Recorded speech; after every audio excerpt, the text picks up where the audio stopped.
Outside the maternity ward, I was holding the paternity test results with my hand trembling. Mr. Richardson, I'm so sorry. The child isn't yours. The doctor's words were like a knife straight through my heart. I looked through the window into the room where my wife, Victoria, was crying while holding that pink newborn baby in her arms. 3 years ago, we had gotten married right here in this city, not far from this very hospital. She wore a white dress, smiling like an angel. Now she had made a fool of me. Ethan.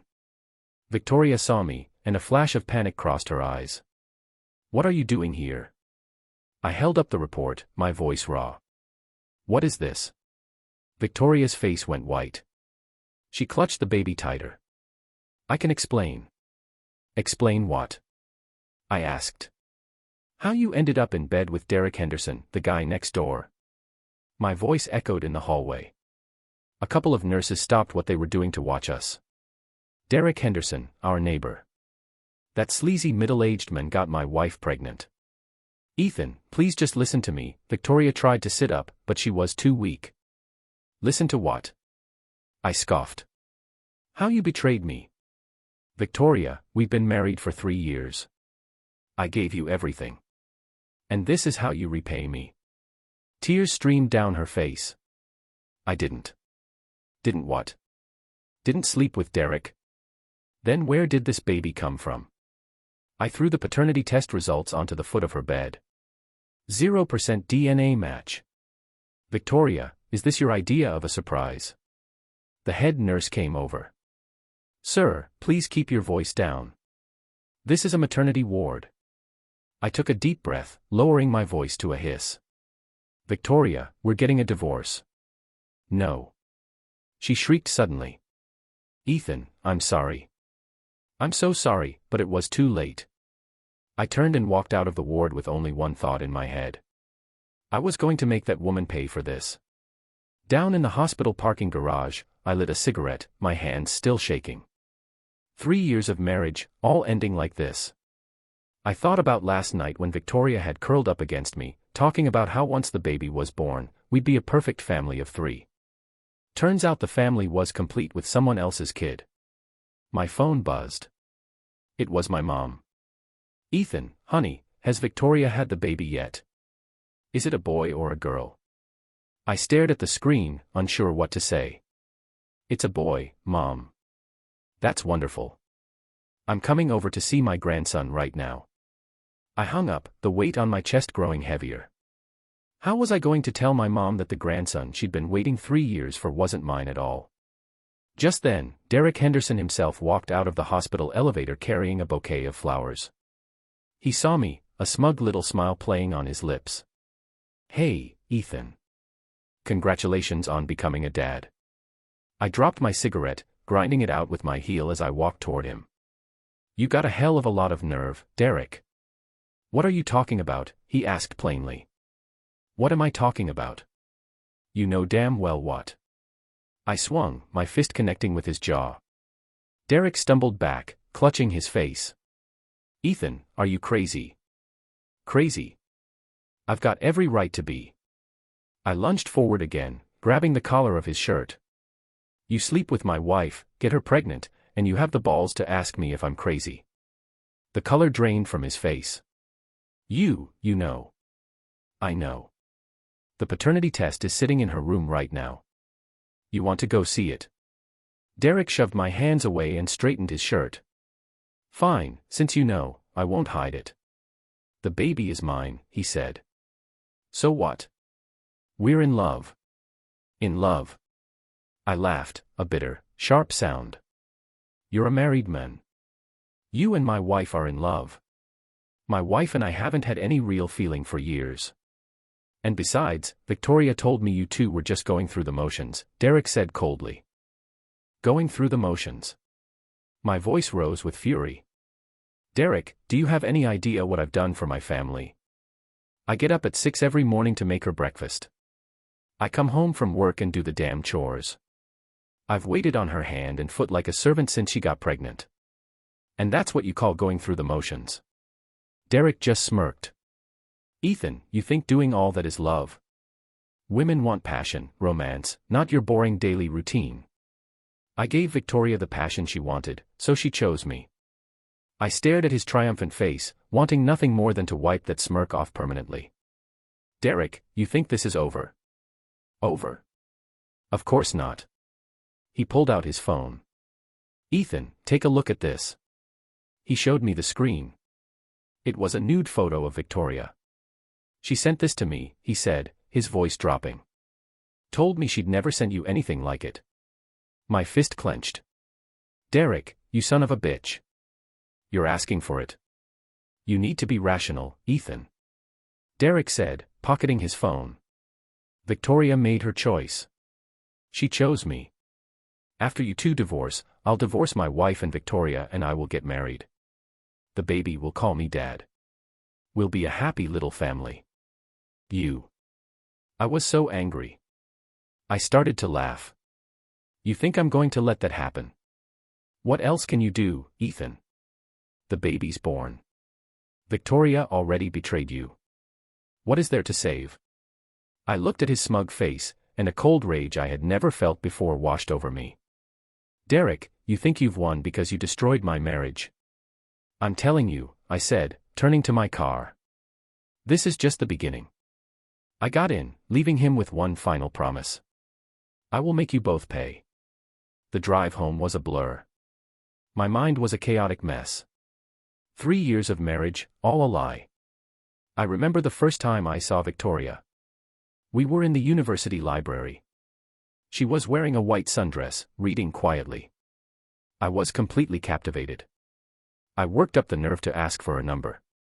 From that day on, I swore I would give her the world.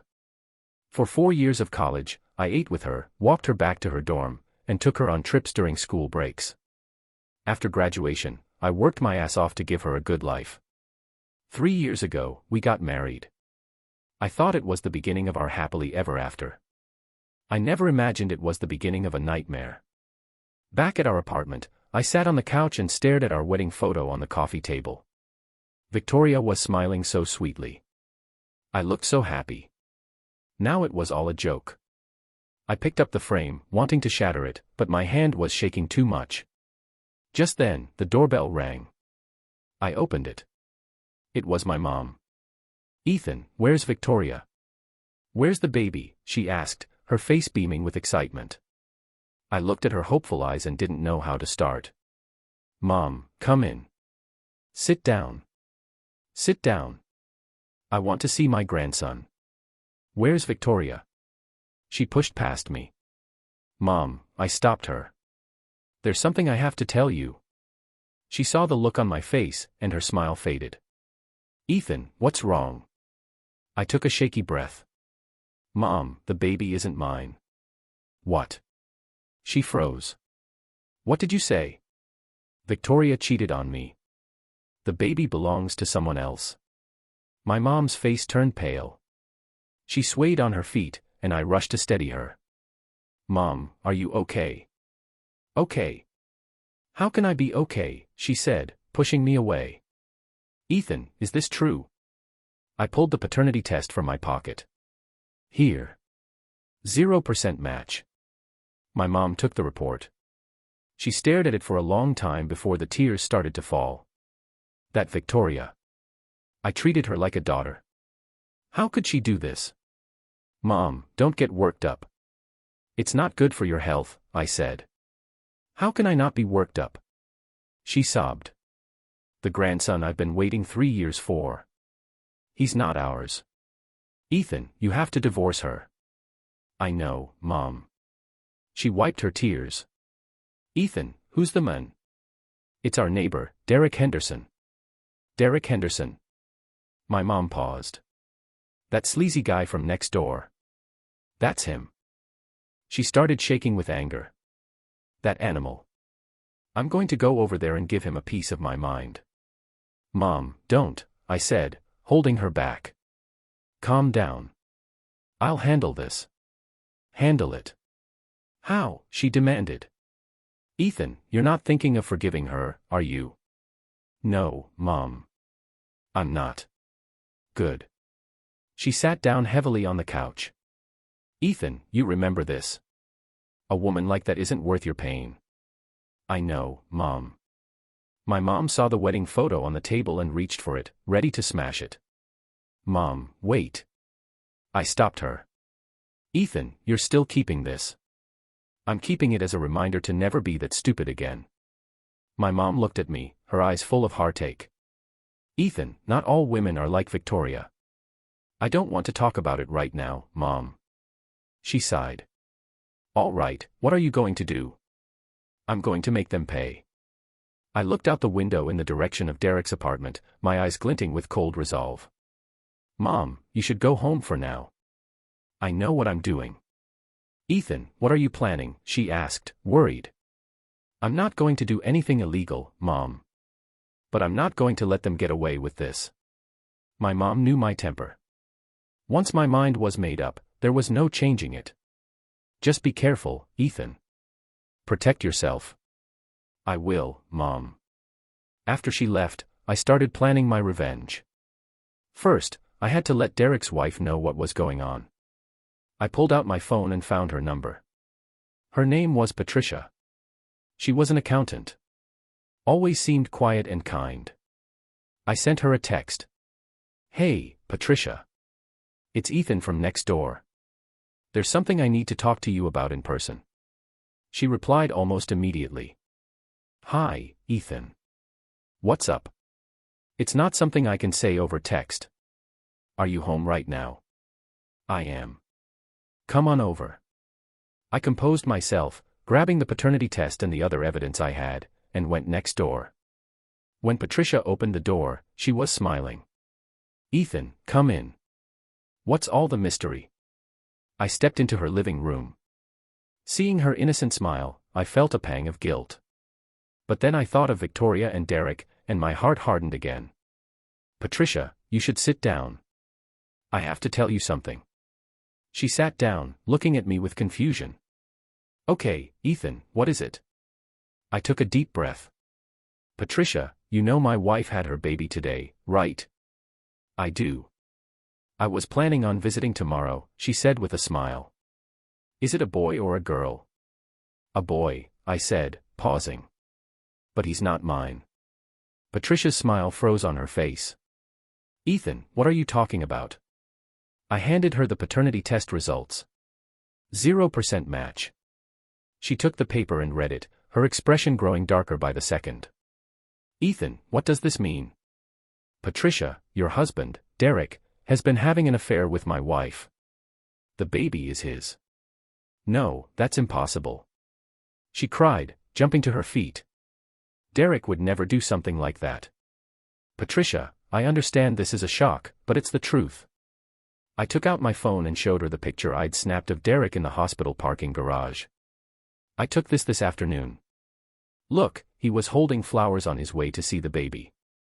Patricia stared at the photo, her body starting to tremble. And there's this, I said. I showed her the screenshots of the text messages between Derek and Victoria. I found these on my wife's phone. It's been going on for at least 6 months. Patricia scrolled through the messages, tears finally spilling down her cheeks. That bastard. That absolute bastard. Patricia, calm down. Calm down. How can I calm down? She sobbed, her voice breaking. We've been married for 10 years. I gave him everything, and he betrayed me. Patricia, we're both victims here. Ethan, what are we going to do? She asked, wiping her eyes. I looked at her devastated expression, and a shared desire for vengeance filled me. Patricia, I said, my voice low and steady. We're going to make them pay. Patricia wiped away her tears and looked at me. Ethan, what's your plan? First, we need more evidence. We need to make sure that when we file for divorce, we get everything. And then we're going to ruin them. We'll make sure everyone knows exactly what they did. Patricia nodded, her expression hardening. You're right, Ethan. We can't let them get away with this. Patricia, I need you to check Derek's phone and his laptop. See if there's anything else. I'll look now. She got up and went to the bedroom. I sat alone in their living room, looking at the home I had once envied. Derek and Patricia's apartment was warmly decorated, filled with photos of them together. Looking at them reminded me of my own place. 3 years ago, Victoria and I had been just as happy, thinking it would last forever. Now it was all destroyed. 10 minutes later, Patricia came back out holding a laptop. "Ethan, look at this." She handed it to me. On the screen was a hidden folder. I opened it. It was full of pictures of Derek with different women. It wasn't just Victoria. There were several others. "This guy, he's a real piece of work," I said. "Ethan, look," Patricia said, pointing at one photo. "That's Mrs. Henderson from 5B. I looked closer. It was definitely her, a woman in her late 40s. "Patricia, when were these taken?" "The oldest one is from 2 years ago. The most recent was last month." I kept scrolling and found something even more shocking. Derek wasn't just a cheater. He was a scammer. He had a fake profile on Match.com where he specifically targeted divorced women. "Patricia, look at this," I said, pointing to a chat log. "He's talking to a dozen women at once. They've all sent him money. This one sent him $5,000. Patricia stared at the screen, shaking with rage. "That animal. How could he do something like this?" "Patricia, we have more than enough evidence now." I copied all the files onto a USB drive. "Ethan, we should call the police right now." "Not yet. Let's get all our ducks in a row first. Then we'll decide what to do." "What are you thinking?"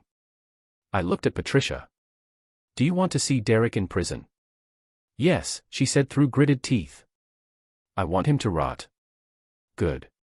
Then that's what we'll do. Wire fraud.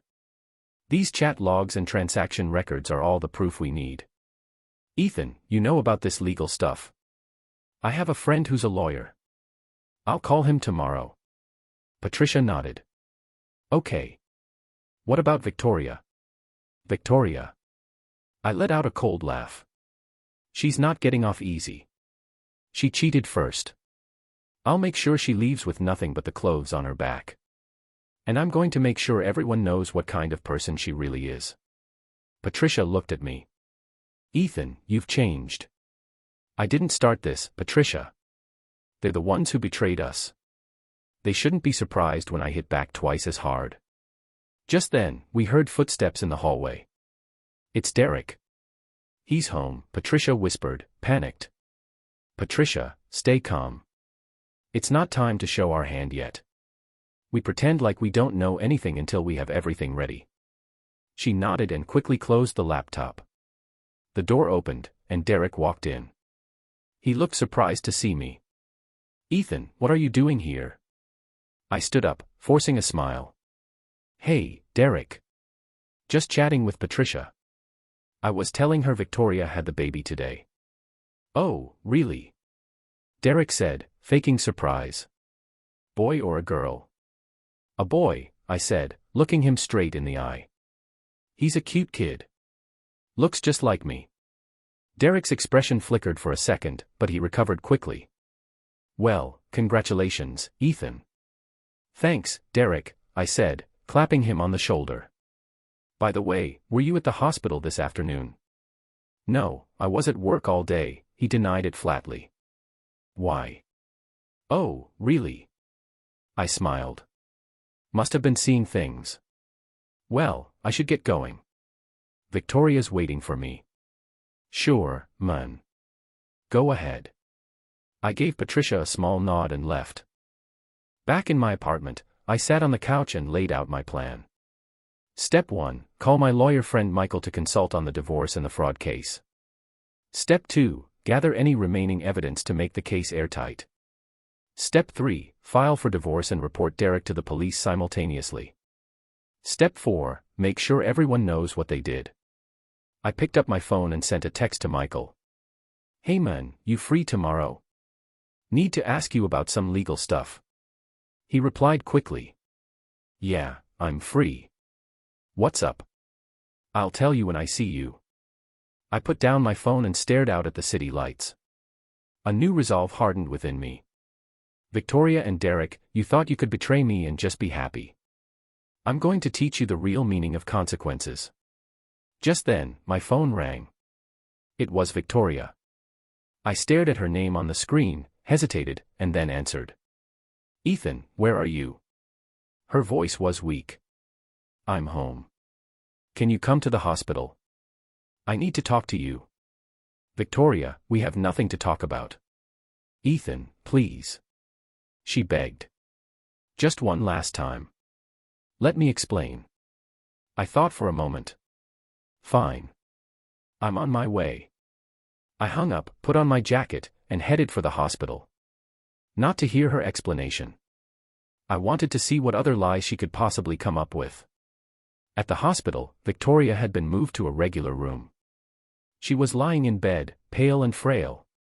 Ethan, you came. I sat in the chair by her bed. What do you want to say? Ethan, I was wrong. I was so wrong, she cried. I never should have betrayed you. What does that do now? I asked coldly.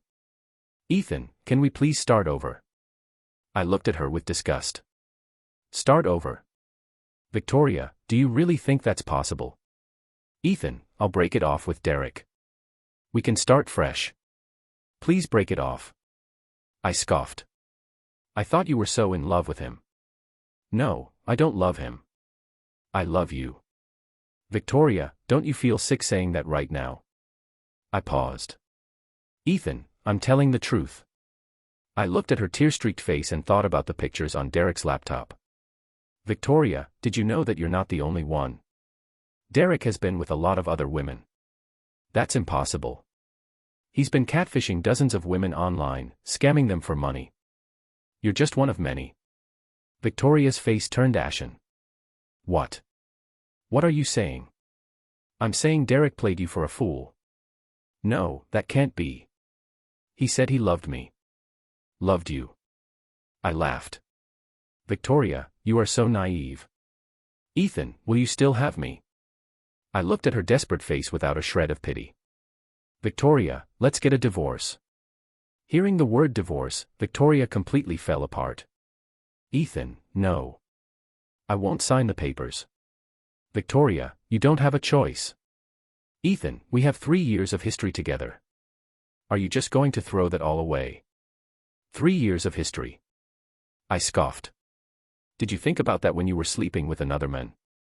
Ethan, Derek manipulated me. I see that now. You see it now. I looked at her. Victoria, do you know why Derek chose you? Why? Because you were an easy target. I pulled out my phone and showed her screenshots of Derek's conversations about her with another woman. Look at this. This is what Derek really thinks of you. Victoria took the phone. Her face grew paler as she read the words on the screen.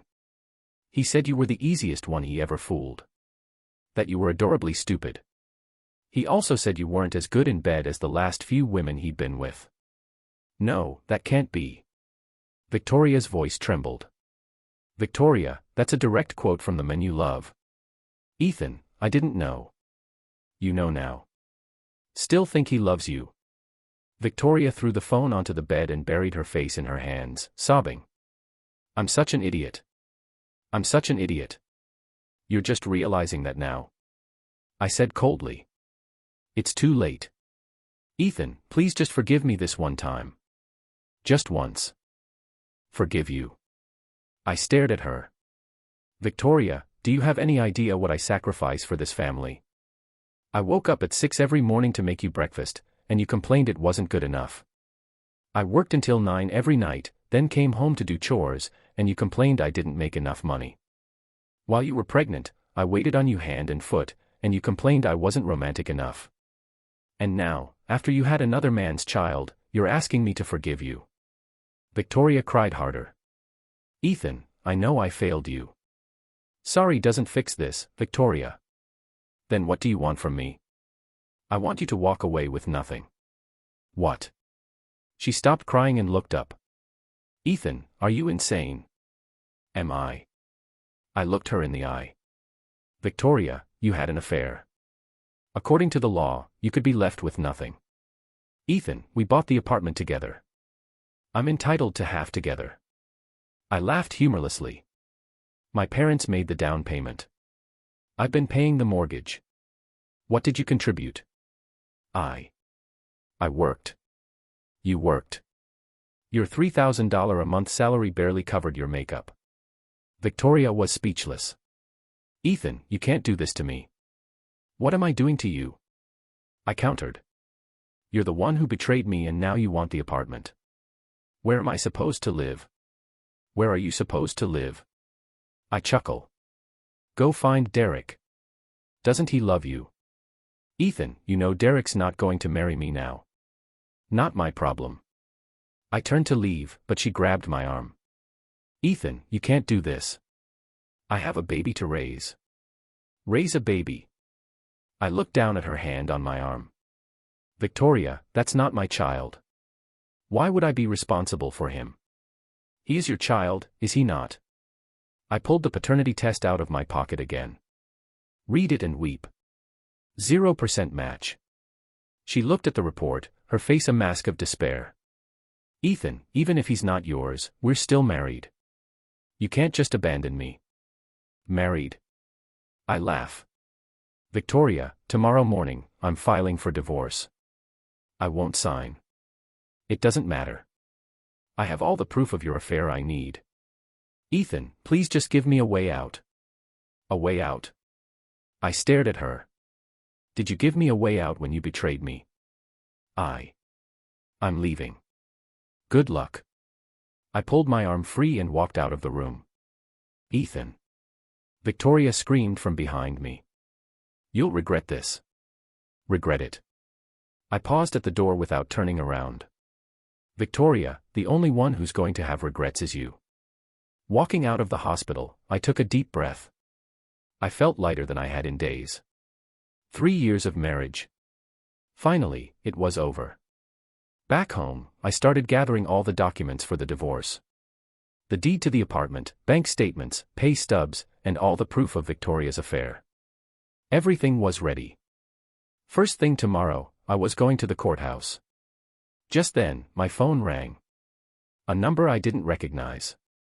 Hello. Is this Ethan Richardson? Yes. Who is this? I'm a friend of Derek Turner. Something's happened to him. Happened. A surge of satisfaction shot through me. What happened? Derek was attacked. He's in a hospital. Attack. Yeah, I heard it was a group of women who did it.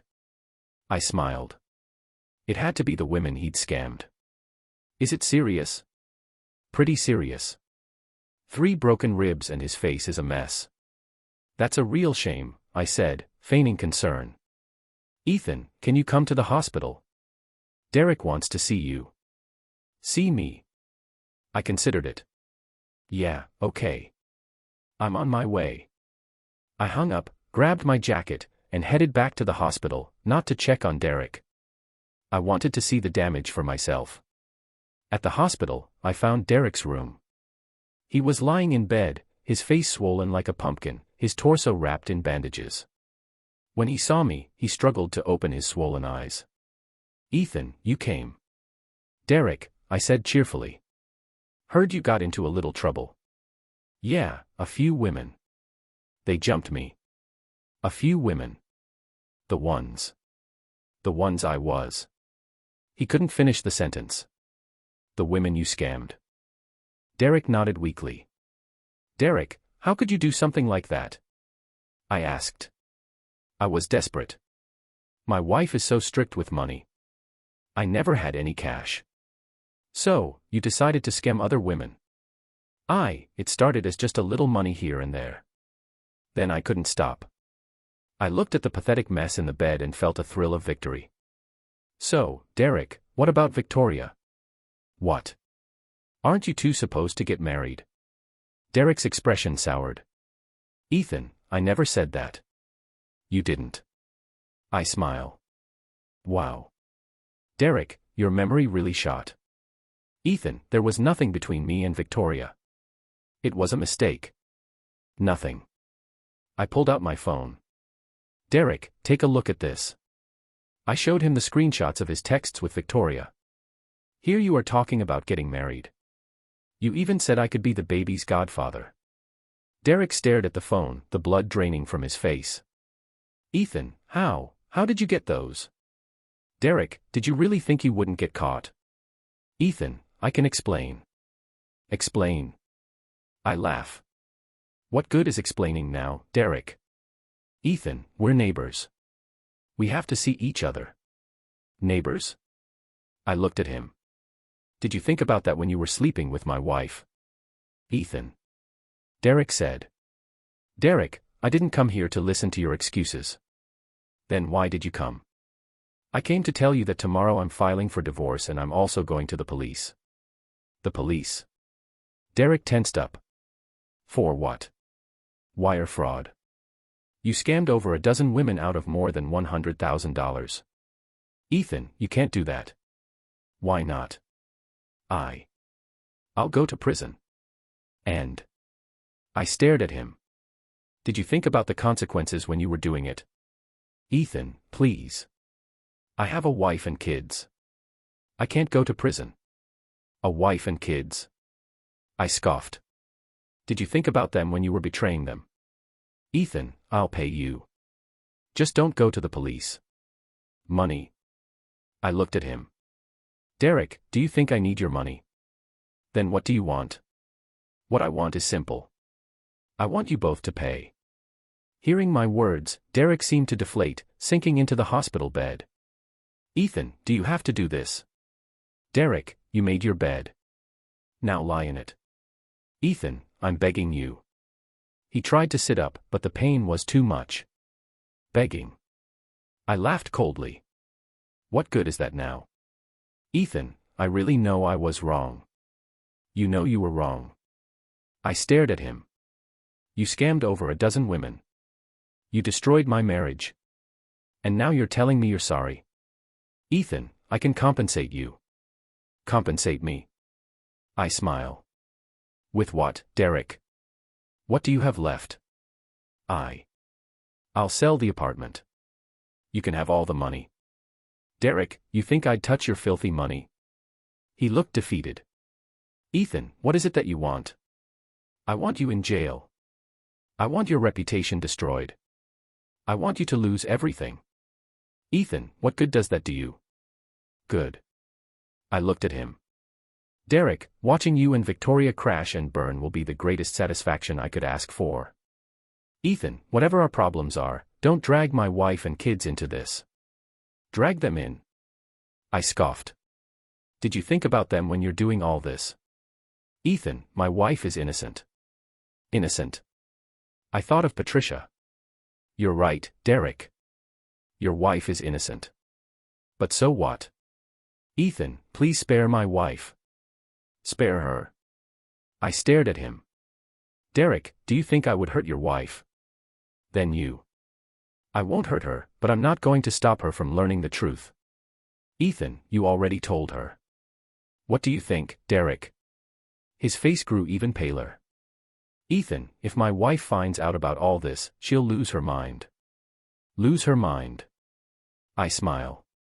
Derek, she has every right to. Ethan, you're ruthless. Ruthless. I looked at him.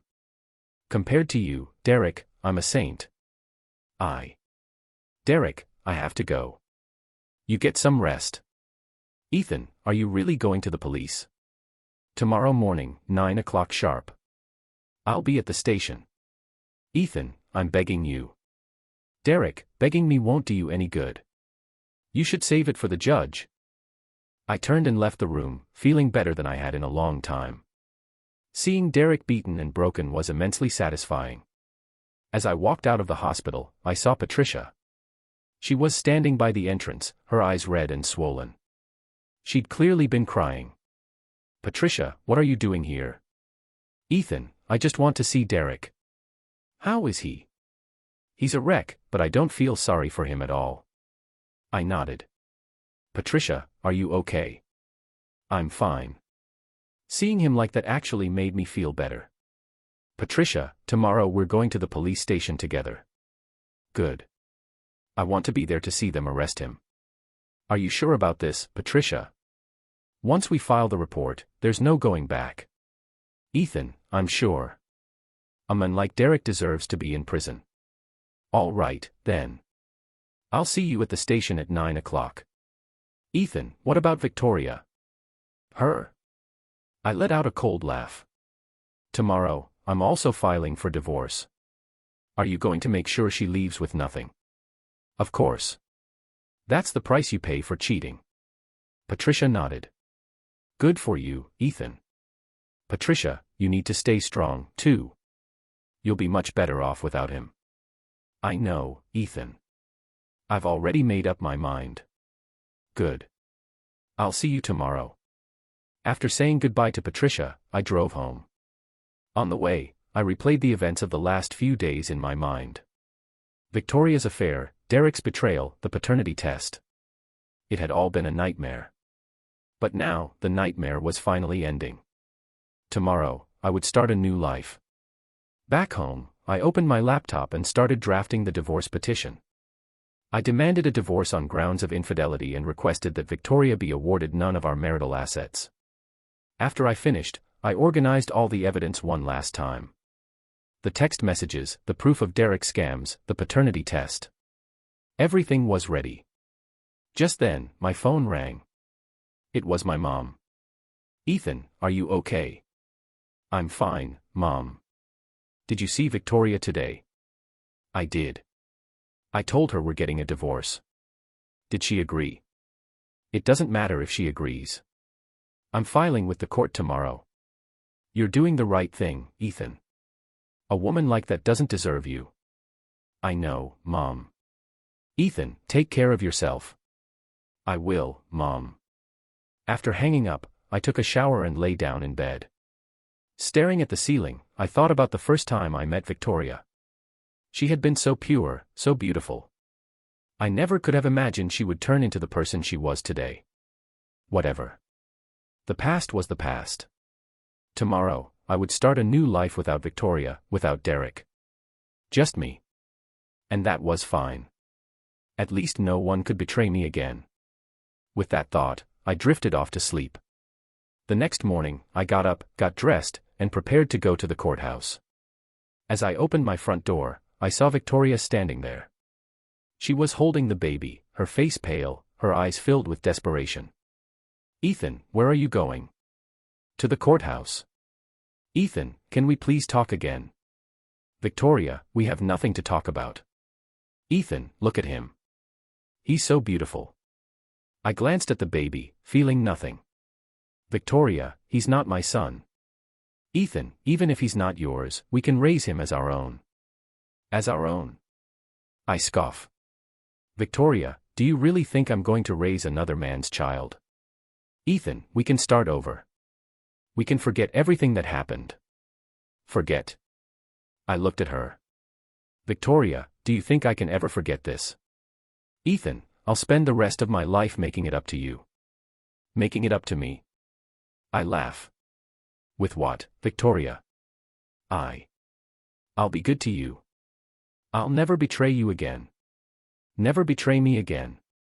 I stared at her. Victoria, do you think I could ever trust you again? Ethan, I swear I will never betray you again. Swear. I scoffed. Victoria, your promises are worthless. Ethan, please just give me one more chance. A chance. I looked at her. Victoria, you already wasted your chance. Ethan, I really know I was wrong. You do? I gestured to the baby in her arms. And this is the proof. Ethan, the baby is innocent. Innocent. I scoff. Victoria, did you think about him when you were cheating on me? I have to go. Get out of my way. Ethan, I won't let you leave. She said, blocking my path. Victoria, what do you think you're doing? I'm not going to let you go to that courthouse. You can't stop me. Ethan, if you leave me, I'll kill myself. I looked at her with disgust. Victoria, if you want to die, that's your business. It has nothing to do with me. Ethan, how can you say that? You're the one who betrayed me. And now you're trying to threaten me with suicide. Ethan, I'm not threatening you. I really don't want to live anymore. Then go ahead and die. I pushed past her and walked down the stairs. "Ethan," she screamed from behind me. "You'll regret this." I didn't look back. I just kept walking toward the courthouse. Victoria's threats meant nothing to me. If she wanted to die, that was her choice. All I wanted was to end this marriage and start my new life. At the courthouse, I found a family law filing office. The clerk was a middle-aged woman with a kind face. "Can I help you, sir? I like to file for divorce." "All right, please fill out this petition." I took the form and carefully filled in all the information. Petitioner, Ethan Richardson. Respondent, Victoria Morris. Grounds for divorce, adultery, irreconcilable differences. Division of assets, petitioner requests full ownership of all marital assets. After I finished, I handed the form back to the clerk. "Do you have any supporting evidence, sir?" "I do." I handed her the folder I had prepared, the text messages, the paternity test, the deed to our apartment, my bank statements. The clerk reviewed everything carefully and nodded. "Sir, your evidence is very compelling. We'll schedule a hearing as soon as possible." "When do you think that will be?" "About a week. We'll notify you." "Okay, thank you." After filing the divorce petition, I drove to the police station. Patricia was already there, waiting for me.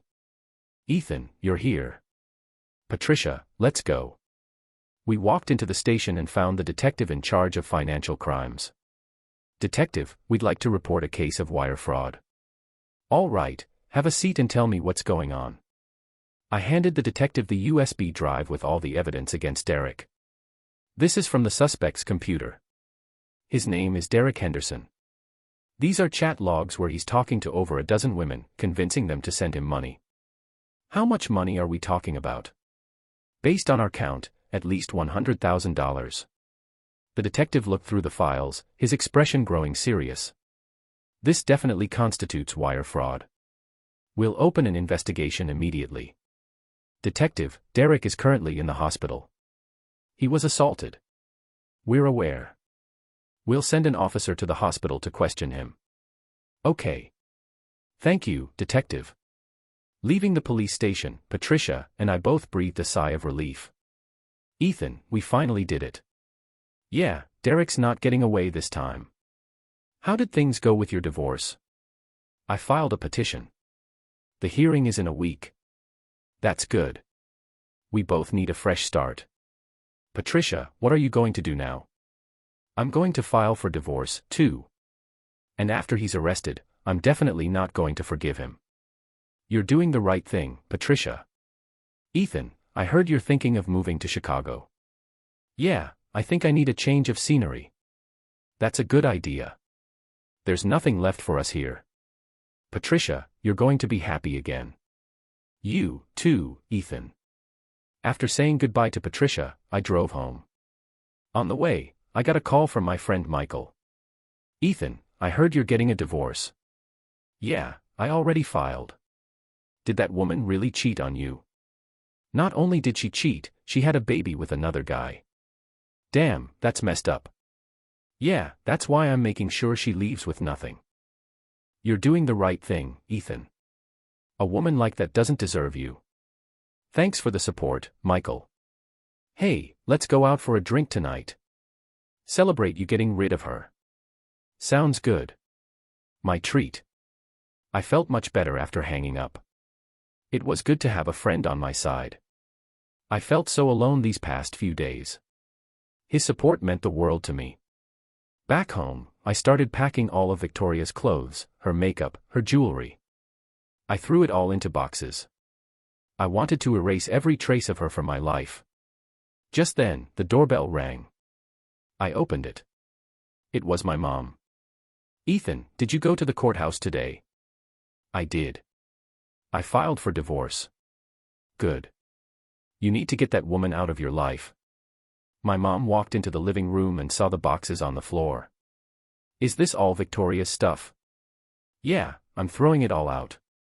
"You're doing the right thing, Ethan. Don't leave a single trace." "I know, Mom." My mom helped me pack up the rest of Victoria's things. "Ethan, some of this jewelry is expensive. It's a shame to just throw it away. I don't want any of it, Mom. Then sell it. Get what you can for it. Okay, Mom. You can handle it for me. My mom nodded and put the jewelry into a bag. Ethan, what are your plans now? Mom, I want a fresh start. A new environment. A new environment. Yeah, I'm thinking of quitting my job and moving to another city. Ethan, are you sure? I'm sure, Mom. This city holds nothing but painful memories for me. All right, then. I support you. A young man should see the world. Thanks, Mom. Ethan, you're my son. Who else would I support? After we finished packing, my mom and I had dinner together. Are you really decided, Ethan? I am, Mom. Well, I'm going to miss you. I'll come back to visit often, Mom. You take care of yourself, Ethan. I will, Mom. After my mom left, I went online and started sending out my resume. New York, Chicago, Seattle, Austin. I'd applied for jobs in all of them. I had to get out of this city, away from these painful memories. Just then, my phone rang. It was Michael. Ethan, let's go. The bar is calling. All right, I'm on my way. I changed my clothes and headed for the bar. Today was a day worth celebrating. I was finally free of Victoria, free of that failed marriage. At the bar, Michael was already waiting for me. Ethan, let's have a drink to new beginnings. We clinked our glasses and drank. So, how do you feel? Relieved. More relieved than I've ever been. Good. You're finally free of that woman. Michael, thanks for always having my back. Ethan, we're friends. Of course I have your back. Michael, I've decided to leave this city. Leave? Yeah, I'm thinking of moving to Chicago. Are you sure, man? I'm sure. There's nothing left for me here. All right, then. I support you. You're young. Go for it. Are you going to miss me, Michael? Of course I will. But I want you to be happy more. Thanks, man. We kept drinking and talking late into the night. I got drunk, but I was happy. I was finally starting my new life. The next morning, my head was pounding, but I was still in a good mood. I opened my laptop and checked for replies to my job applications. A few companies had already gotten back to me, asking for interviews. One of them was a tech company in Chicago. The position looked great. I immediately replied to the email and scheduled an interview. Just then, my phone rang. It was the courthouse. Mr. Richardson, we've scheduled the hearing for your divorce case. When is it? Next Wednesday at 9:00 a.m. Please be on time. Okay, thank you. I hung up, feeling even better. Soon, I would officially be divorced from Victoria. Just then, the doorbell rang. I opened the door. It was a delivery guy. Package for Ethan Richardson. I took the package and looked at the return address. It was from Victoria. I tore it open. Inside was a letter. Ethan, I know you'll never forgive me, but I have to try. I really know I was wrong. I'm willing to spend the rest of my life making it up to you. If you'll give me one more chance, I'll prove to you that I've changed. If you can't forgive me, I understand, but please don't leave me with nothing. I have a baby to raise. I need a place to live. Ethan, for the sake of the 3 years we spent together, please just give me a way out. Love, Victoria. I finished the letter and scoffed. Now she wants to beg for mercy. Where was this remorse before? I tore the letter into pieces and threw it in the trash. Victoria, your tears mean nothing to me. You betrayed me. Now you have to face the consequences. Leaving with nothing is exactly what you deserve. On Wednesday morning, I arrived at the courthouse on time. Victoria was already there. She looked exhausted, her eyes red and swollen. Ethan, you're here. I ignored her and walked straight into the courtroom. The judge was a middle-aged man with a stern expression. All rise. This court is now in session. We are here to hear the case of Richardson versus Morris. Petitioner, Mr. Richardson, please state your request. I stood up. Your Honor, I am requesting a divorce from the respondent, Victoria Morris, and I am requesting that she be awarded none of our marital assets. Please state your grounds. The respondent committed adultery during our marriage, resulting in the birth of a child with another man. This is a severe breach of the marital contract. Do you have evidence, petitioner? I handed my evidence folder to the bailiff, who gave it to the judge. Here are text messages between the respondent and a third party, as well as a paternity test report. The judge reviewed the evidence carefully and nodded. Respondent, Ms. Morris, how do you respond to the petitioner's claims? Victoria stood up, tears streaming down her face. Your Honor, I admit that I had an affair, but I truly know I was wrong. I'm willing to start over with Ethan. Please, Your Honor, give me another chance. Ms. Morris, the judge said, this court is not a marriage counseling service. The petitioner has made his intentions clear. Please address the issue of the division of assets. Your Honor, I agree to the divorce, but I can't be left with nothing. Please state your reason. I have a child to raise. I need a place to live. Ms. Morris, according to the evidence, the child is not the petitioner's. He has no legal obligation to support him. Your Honor, even if the child isn't Ethan's, we were still married. He should be responsible for me. Miss Morris, the judge said sternly, that logic is flawed. You committed adultery, and now you're demanding that the petitioner take responsibility for your actions. That is unreasonable. Your Honor, please just give me a way out. Ms. Morris, this is a court of law, not a charity. The judge banged his gavel. According to this state's family law statutes, if one party commits adultery, the other party is entitled to a divorce and may be awarded punitive damages. Given that the respondent, Victoria Morris, committed adultery and bore a child with another man, thereby violating the sacred trust of marriage, this court rules as follows. 1. The divorce between the petitioner Ethan Richardson and the respondent Victoria Morris is hereby granted. 2. All marital assets will be awarded to the petitioner Ethan Richardson. 3. The respondent Victoria Morris is ordered to pay the petitioner Ethan Richardson $50,000 in punitive damages for emotional distress. 4. For the child born to the respondent is not biologically related to the petitioner, and therefore the petitioner has no legal obligation of support. This ruling is final.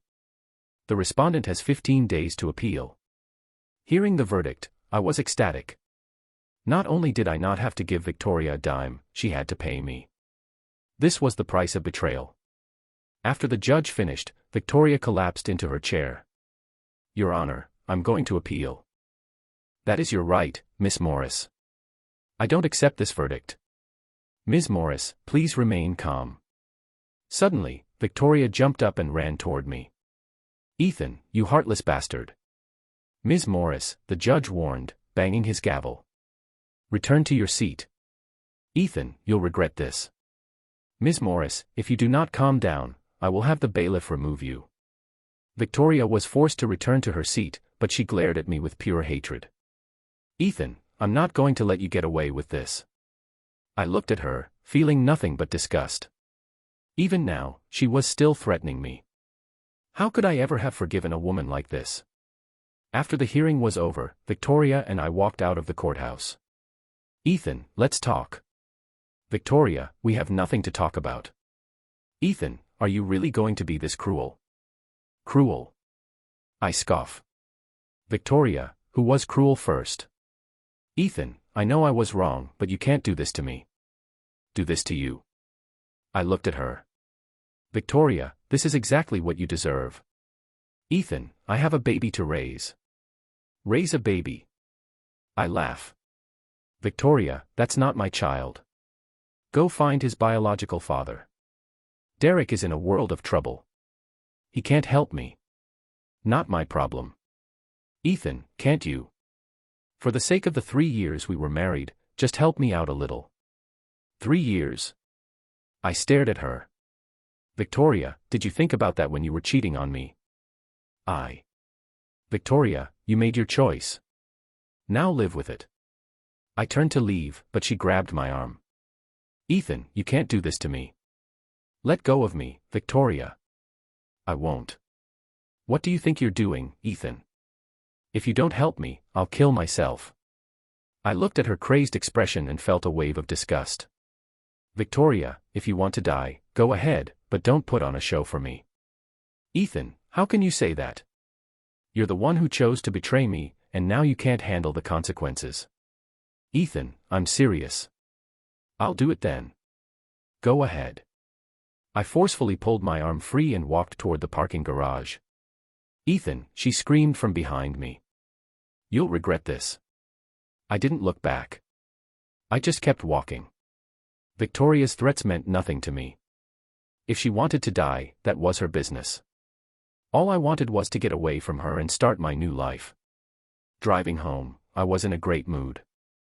I was finally divorced, finally free of Victoria. From this day forward, I was a free man. Just then, my phone rang. It was the police department. Mr. Richardson, we've taken Derek Henderson into custody. Okay. Thank you, Detective. Mr. Richardson, we need you to come down to the station to give a formal statement. Of course, I'm on my way. I hung up and turned the car around, heading for the police station. Derek was finally arrested. This was great news.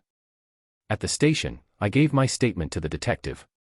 Thank you for your cooperation, Mr. Richardson. Detective, how much time do you think he'll get? Based on the evidence, I'd estimate 3 to 5 years. Okay, thank you, Detective. Leaving the police station, I felt even better. Victoria was left with nothing, and Derek was going to prison. The two people who had betrayed me had both gotten what they deserved.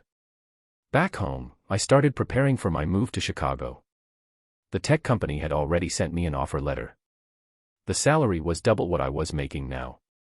I decided to accept it and start fresh in a new city. Just then, the doorbell rang. I opened the door. It was Patricia. Ethan, I heard you got your divorce. Yeah. The verdict came down today. That's great. You're finally free of that woman.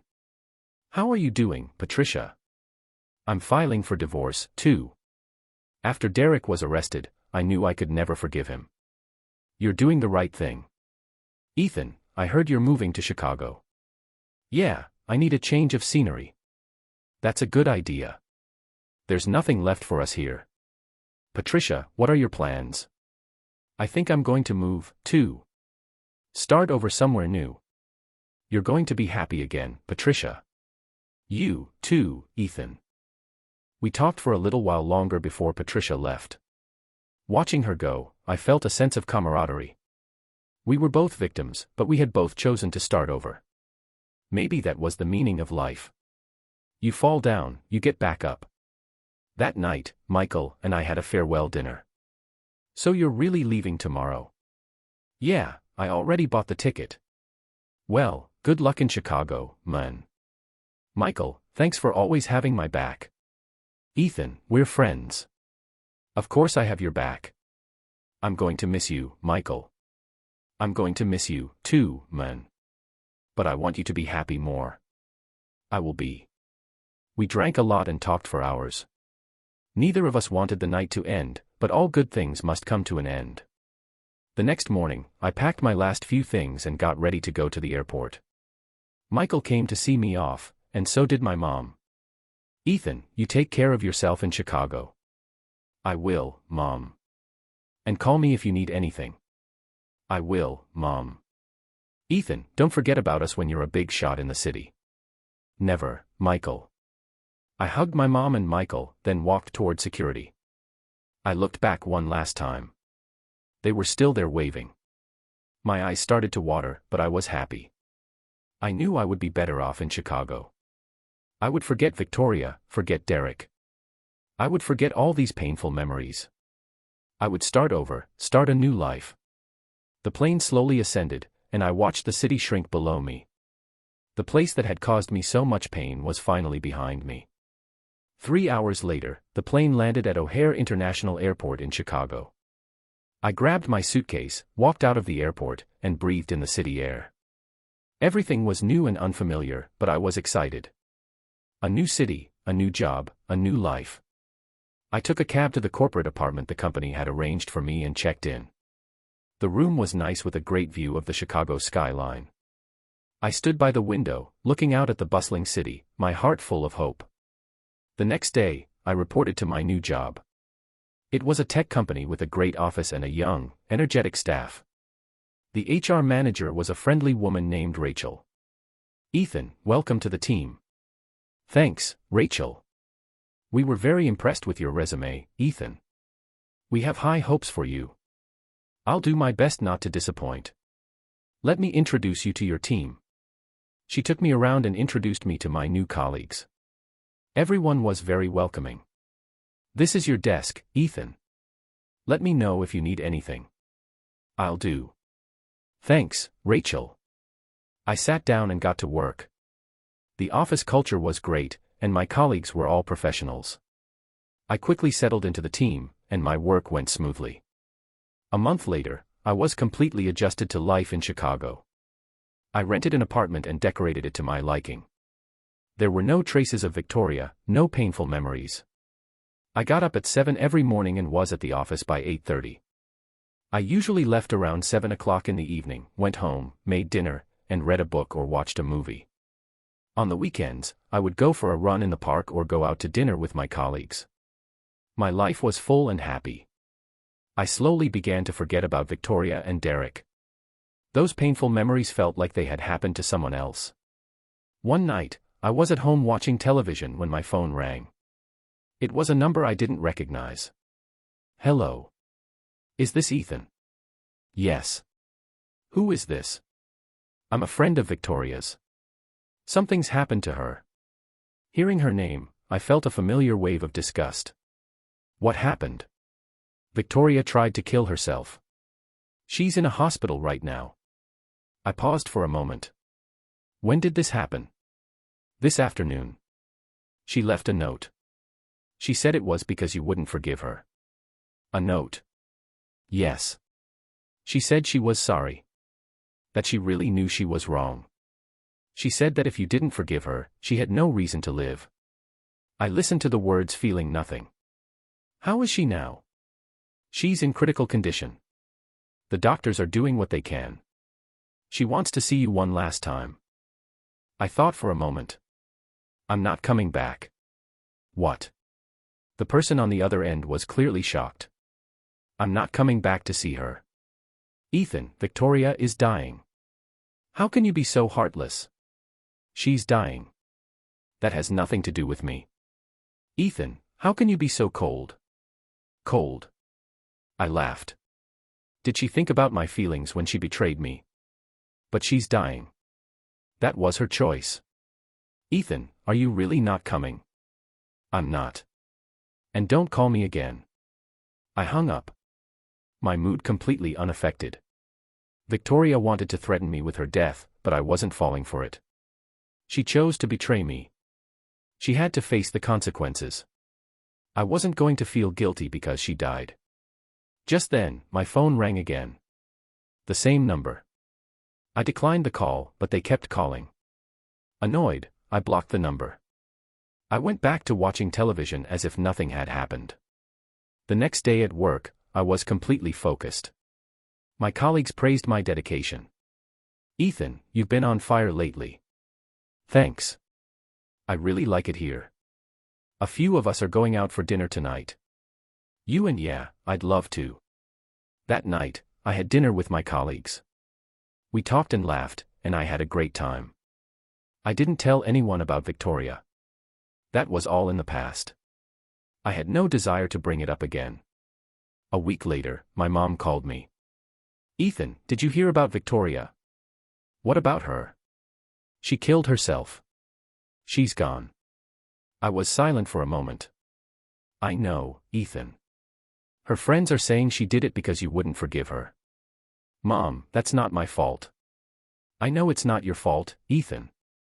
But are you okay?" "I'm fine, Mom." "Are you sure?" "Mom, Victoria's death was her own choice. It has nothing to do with me." "Well, as long as you're okay." "I just wanted to hear your voice, Ethan." "I'm doing great in Chicago, Mom. My job is going really well." "That's good. You take care of yourself, Ethan. I will, Mom. After hanging up, I felt nothing. Victoria was dead. It was her choice. I wasn't going to feel guilty about it. She betrayed me. She had to face the consequences. I went on with my new life completely unaffected. 3 months later, my life in Chicago had completely stabilized. My job was going great, and my colleagues all liked me. My performance was second in the department, and my boss had taken notice. Ethan, you're a strong performer. I'm promoting you to assistant department head. Thank you, sir. I'll work even harder. So, Ethan, what are your long-term plans in Chicago? I'm planning on staying here for the long haul, sir. That's great. The company needs people like you. Thank you for the opportunity, sir. After the promotion, my salary doubled again. I moved into a nicer apartment and bought a car. My quality of life had improved dramatically. Around that time, I met a girl named Sophia. She was in our marketing department. She was beautiful and had a great personality.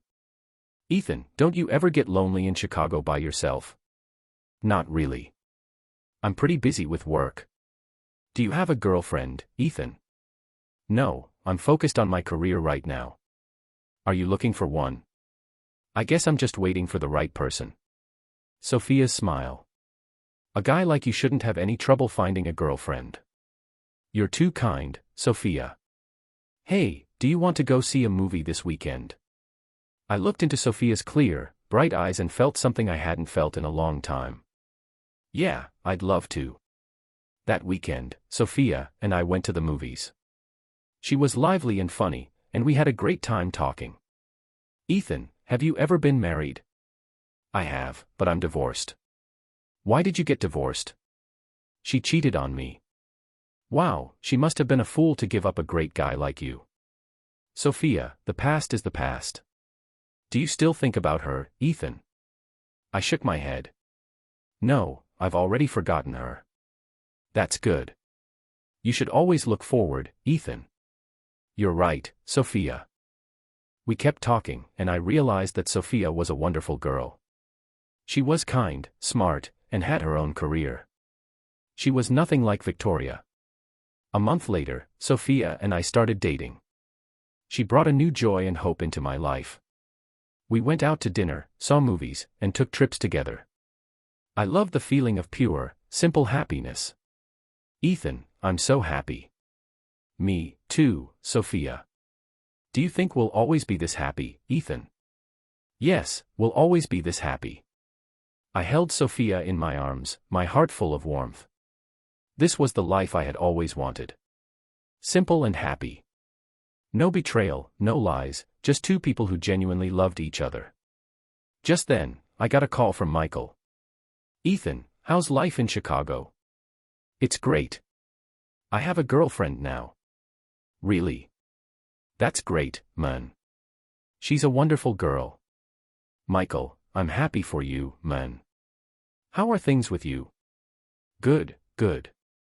Work is going well. Oh, by the way, I have some news for you. What is it? Derek Henderson was sentenced to 5 years. He's in prison now. Is he? Yeah. I heard he's having a rough time getting beat up all the time. He deserves it. So, you don't hate him anymore? Hate him? I thought for a moment. No, I don't hate him anymore because I'm happy now. Wow, Ethan, you've really moved on. Michael, hating someone is exhausting. It's better to just let it go and start over. You're right, man. Michael, I have to go. My girlfriend is waiting for me. All right, Ethan, be happy. You, too, Michael. After hanging up, I felt a sense of peace. Derek had brought his fate upon himself. I didn't feel sorry for him, but I didn't hate him anymore, either. Because I was happy now. I had a new life. I went back to the living room where Sophia was watching television.